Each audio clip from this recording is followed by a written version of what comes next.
Okay, everybody, third set on Grand Line SC between Leta and Kwanro. ZVT, 4-player map, sand dunes, and those giant tremor worms coming out of the ground.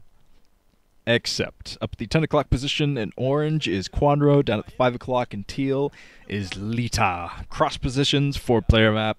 Expect a longer one. Of course, both these guys are pretty cheesy, so I shouldn't say that. They'll both probably cheese here. But alright, this should be exciting. The third and final set between these guys. One person will become the champion. Okay, whatever. But yes, I think I got most of the viruses off my laptop here. At least 4,000 of the 5,000 viruses I think are pretty much gone. I got up, hijacked this, and punched those exploits right in the gut. But yes, I should have known. I downloaded an album called Virus by an artist named Virus. Every song was called Virus.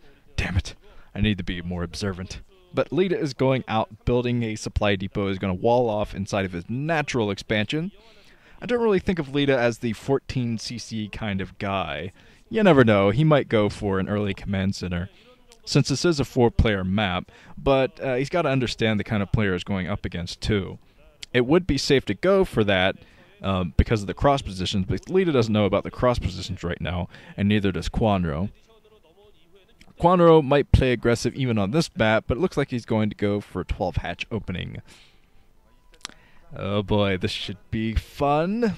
I haven't really seen Leta flex his muscles in this matchup as of late, so I am particularly excited seeing these games between these two guys.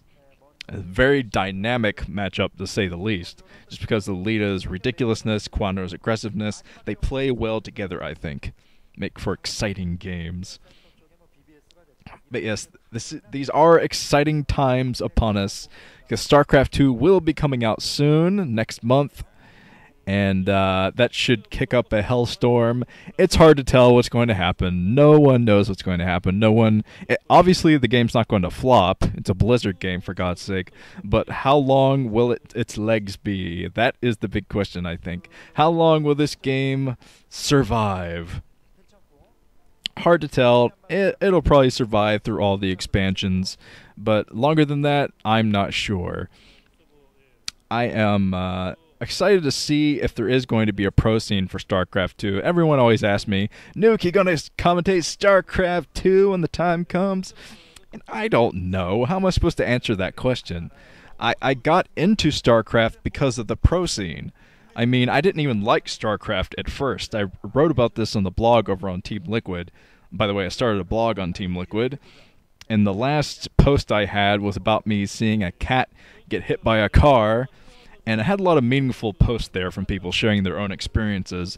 And then a moderator came by and changed the title to, I saw a car get hit by a cat. Funny, guys. Must be a 12-year-old over at Team Liquid running everything. So I love that. See if I'll write another blog anytime soon over there. But yes, I wrote about the fact that I didn't really like StarCraft at first. I don't like RTS games. StarCraft is the only RTS game I like, and that's because I made myself like it. Same with Chrono Trigger. I don't like RPGs at all. So everyone is saying how great Chrono Trigger is, so I said, okay, I'll hunker down, play this game, I'll plunk down the $40 for it for the DS version, get the best version, the definitive version of Chrono Trigger, I think, has all the anime scenes and whatnot. And I ended up loving the game. I love Chrono Trigger. It's one of my favorite games now. But I played it back in the day. I played it on emulator a few years back. I just couldn't get into it. I really have to invest myself to get into a game like Chrono Trigger or even StarCraft. I had to really invest myself to get into StarCraft. And I did it because of the pro scene, because I love the pro scene so much. So I can't really answer the fact that people are like, well, you going to commentate StarCraft 2? Well, if the pro scene is as ridiculous as the StarCraft 1 pro scene, sure, I might get into that. We'll see. It all depends on the pro scene. I'm not going to go out and just commentate on replays. I did that once, of the StarCraft 2 replay, just because I wanted to test test my theory that I thought just throwing anything up with StarCraft 2 would get me thousands of views, which was proven correct, especially with my Hydraless Dance video. I did a Hydraless Dance at StarCraft 1, about 2,000, 3,000 views. Hydra's dance in StarCraft 2, 200,000 views and growing. Got on G4's Attack of the Show. So yeah, people are really into StarCraft 2, but who knows if it's going to be a fad or not. I can't say if I'm going to commentate it or not. But Leta has snuck out with a vulture. Let's focus on the game now, shall we? Since we're 5 minutes in and I'm rambling. Leta's out here. He's going to kill every single one of these Zerglings.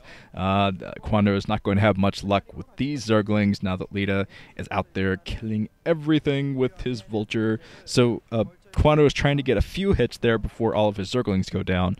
He took down a little bit of damage on that vulture, but not too much, I think. Sunken Colony coming up at the front. He's definitely going to need that to fight off any speedy vultures that try to sneak into the main. That could be disastrous, especially for this build from Kwanro. But okay, Kwanro, I think he's going to put down a second Sunken Colony. I saw him floating over there with a drone.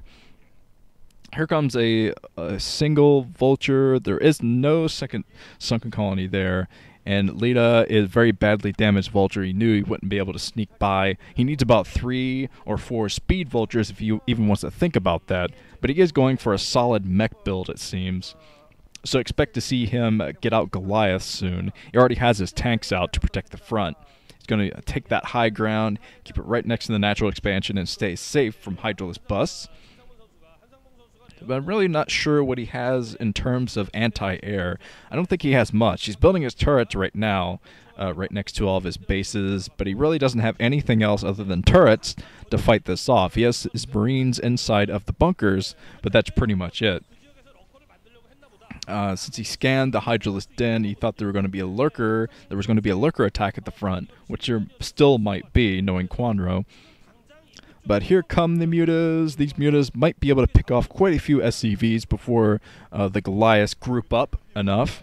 But Leta's done a good job putting turrets everywhere, so I don't think this is going to be too big of a hassle for him, especially considering Kwanro is waiting to group up his mutas before he even goes in here. He's kind of delaying his attack. And the longer he delays, the worse it's going to be. I don't think he's going to get too much done with these mutas, and maybe he knows that, hovering around his natural expansion. But he should try to pick off some SCVs. I mean, that is the strength of a Mutalist build, being able to pick off a few SCVs, keep the Terran from macroing up too hard. But now the Goliaths are starting to pop out of those factories, so I think Leta will be okay with this mech build opening.